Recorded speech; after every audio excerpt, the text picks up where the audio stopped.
চতিয়াত ভয়ংকৰ ঘটনা চাৰিটাকৈ ট্ৰেন্সফৰ্মাৰ জ্বলি বিকল কথমপি প্ৰাণ ৰক্ষা পৰিল বহু পৰিয়ালৰ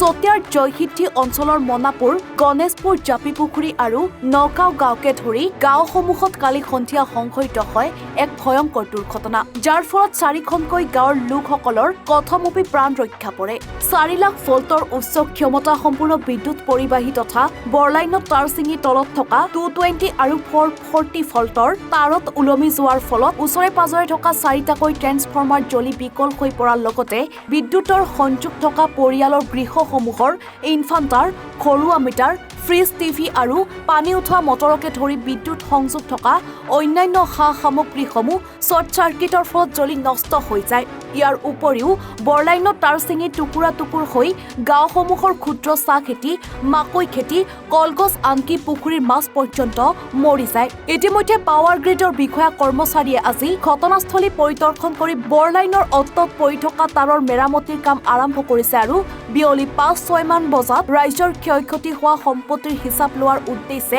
কোম্পানীৰ বিষয়া কৰ্মচাৰীসকলে ৰাইজৰ সৈতে এক আলোচনাত মিলিত হোৱাৰ যুঁজা চলাইছে গাঁওসমূহৰ ৰাইজে বৰলাইনত তাৰ পৰি হোৱা ক্ষয়ক্ষতিৰ পৰিমাণ পাৱাৰ গ্ৰিডক দাখিল কৰিব বুলিও জানিবলৈ দিছে ক্ষতিগ্ৰস্ত ৰাইজে ৰাইজৰ দাবীসমূহ মানি লৈ পাৱাৰ গ্ৰিডৰ কোম্পানীয়ে যদি উপযুক্ত ক্ষতিপূৰণ আদায় নিদিয়ে তেন্তে কোম্পানীৰ বিৰুদ্ধে তীব্ৰ গণতান্ত্ৰিক আন্দোলনৰ কাৰ্যসূচী হাতত ল'বলৈ বাধ্য হ'ব বুলিও জনাইছে স্থানীয় ৰাইজে যিডাল বৃহত্তম তাঁৰডাল পৰি আমাৰ যিটো ক্ষতি সাধন হৈছে আমি সঁচাকৈ বৰ দুখ পাইছোঁ আৰু আমাৰ বৃহৎ এটা ক্ষতি সাধন হৈছে গোটেই ঘৰৰ কাৰেণ্ট জ্বলি ইনভাৰ্টাৰ গোটেই ব্ৰাছ আদি হৈ গৈছেগৈ তাৰপিছতে আমাৰ পানীৰ অসুবিধা হৈছে আজি আমাৰ মটৰ চলাব পৰা নাই গোটেই ৰাইজৰ যিটো ক্ষতি সাধন হৈছে আমাৰ এনেকুৱা এটা আমি কেতিয়াও দেখা নাই এনেকুৱা এডাল তাঁৰ যাতে আমাৰ পৰি গৈছে আমি খুব ভয় লগা কথা একদম যেনেকৈ ধৰণৰ জুই ওলাই গৈছে কলগছ গোটেই জ্বলি গৈছেগৈ পুখুৰীত মাছ মৰিছে তাঁৰডালটো বহুত দূৰত তথাপিতো পুখুৰীত মাছ মৰি গৈছেগৈ সেয়া আমি এটা ভাবিবলগীয়া বিষয় এতিয়া ছাৰহঁত আহিছে আমাক এইখিনি ক্ষতিপূৰণখিনি হেৰি কৰক আৰু আমাৰ যাতে ছাৰহঁতে এইখিনি সহায় কৰি আমাক উপকৃত কৰি থৈ যাওক সেয়াকে আমি ক'বলৈ বিচাৰিছোঁ যিটো পাৱাৰ গ্ৰেডৰ যিটো ডাঙৰ দুৰ্ঘটনা হৈ গ'ল 4 লাখ ভোল্টৰ যিটো তাঁৰ ছিঙিলে মাজত জয় নাপাই এৰাই পেলাই বহুত ক্ষতিসাধন হৈছে তাঁৰডাল ছিঙি পোৱাৰ লগে লগে বৃহত্তম ডাঙৰ এটা শব্দ দিছে শব্দ দিয়াৰ লগে লগে তাঁৰডাল 220 আৰু 11 কেবিত পাক খাই পৰি যোৱাৰ লগে লগে 3-4টা ট্ৰেন্সফৰ্মাৰ বিস্ফোৰণ হৈছে বিস্ফোৰণৰ লগতে সেই তাঁৰডাল পৰাৰ লগে লগে কলগছ জ্বলিছে পুখুৰী মাছ মৰি গৈছে আৰু লগতে গোটেইখন বাগান ভাঙি বিনষ্ট হৈ গৈছে আৰু আমাৰ যিখিনি কাৰেণ্ট শ্বৰ্ট চাৰ্কিট হৈছে আমাৰ গাঁৱৰ বিভিন্ন ঘৰতে টিভি ফ্ৰিজ ইনভাৰ্টাৰ মটৰ আৰু মোবাইল তেনেকৈ বিস্ফোৰণ হৈছে বহুতখিনি ক্ষতি হৈছে আমাৰ ৰাইজৰ আৰু আমি আহ্বান কৰোঁ যেন পাৱাৰ গ্ৰেডক আমাৰ যিখিনি ৰাইজৰ ক্ষতিসাধন হৈছে সেইখিনি আমাক ৰাইজক দিব লাগে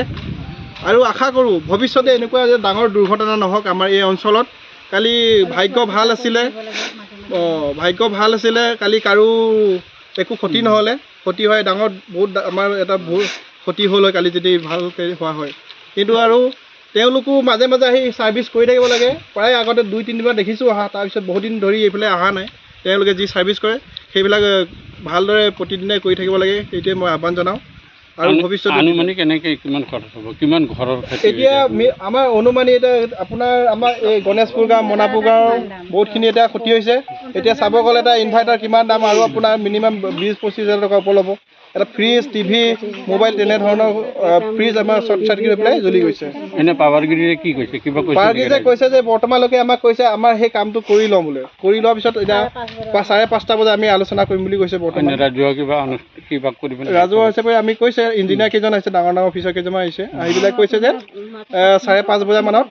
আলোচনা এটা কৰিম বুলি কৈছে তেওঁলোক আহিলে এতিয়া আমাক কি ক্ষতি সাধনৰ কি বস্তু দিয়ে গম পোৱা নাই ৰাইজেতো হিচাপ কৰিব লাগে এতিয়া আমাৰ ৰাইজে প্ৰতি ঘৰত কাৰ কি ক্ষতি হৈছে অলৰেডি হিচাপ কৰি থোৱা আছে এতিয়া তেওঁ অফিচাৰজন অহাৰ লগে লগে যিটো আলোচনা হ'ব সেই আলোচনাত আমি সকলোৱে তেওঁক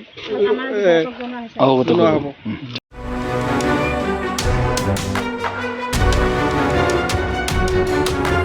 চতিয়াৰ পৰা ছাহিদুল ইছলামৰ ৰিপৰ্ট NE424